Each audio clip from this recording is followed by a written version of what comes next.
जय श्री राम साथियों। आज हम पढ़ेंगे सिकंदर के बारे में। सिकंदर का जन्म 356 ईसा पूर्व में हुआ था। उसका पिता फिलिप्स था। फिलिप्स 359 ईसा पूर्व में मकदूनिया का शासक बना।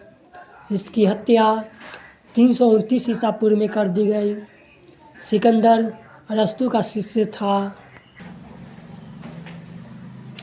सिकंदर ने भारत विजय का अभियान 326 ईसा पूर्व में प्रारंभ किया। सिकंदर का सेनापति सिल्यूकस निकेटस था। सिकंदर को पंजाब के शासक पोरस के साथ युद्ध करना पड़ा, जिसे हाई डेस्पिज के युद्ध या झेलम का युद्ध नाम से जाना जाता है। सिकंदर का सेना ब्यास नदी के पश्चिमी तट पर पहुंचकर उसे पार करने से इनकार कर दिया। सिकंदर स्थल मार्ग द्वारा 325 ईसा पूर्व से भारत से लौटा। सिकंदर का मृत्यु 330 ईसा पूर्व में बेबीलोन में 33 वर्ष की अवस्था में हो गई थी। सिकंदर का जल सेनापति का नाम निर्याकास था।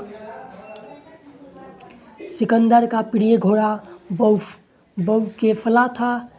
इसी के नाम पर इन्होंने झेलम नदी के तट पर बौकेफला नामक नगर बसाया। अब क्वेश्चन कैसे बनेगा वो तरीका मैं बतलाता हूँ। पूछ सकता है आपका सिकंदर का जन्म कब हुआ था, तो बोलेंगे 356 ईसा पूर्व में हुआ था। सिकंदर का पिता का नाम क्या था? फिलिप्स था। फिलिप्स 359 ईसा पूर्व में मकदूनिया का शासक बना। इनकी हत्या कब हो गई थी? 329 ईसा पूर्व में कर दी गई थी। सिकंदर किसका शिष्य था? अरस्तु का शिष्य था। सिकंदर ने भारत विजय अभियान कब किया? 326 ईसा पूर्व में प्रारंभ किया था। सिकंदर का सेनापति कौन था?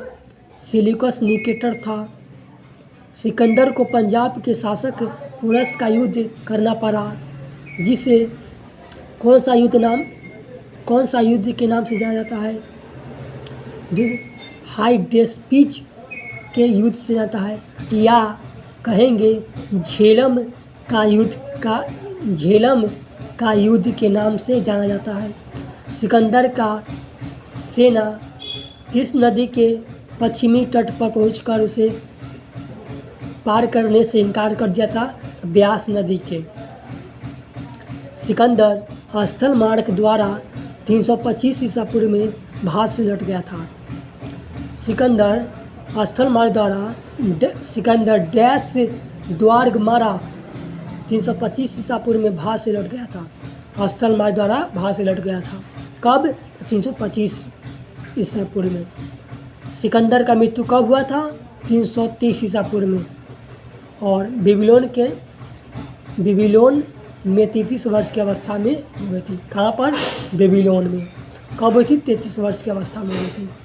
सिकंदर का जल सेनापति का नाम क्या था?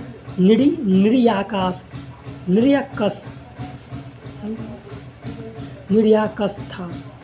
सिकंदर का प्रिय घोड़ा का क्या नाम था? बौकेफला था। और इसी नाम पर इसने झेलम नदी के तट पर बौकेफला नामक क्या बसाया था? नगर बसाया था। तो आज के लिए इतना ही। कल हम मौर्य साम्राज्य के बारे में बताएंगे।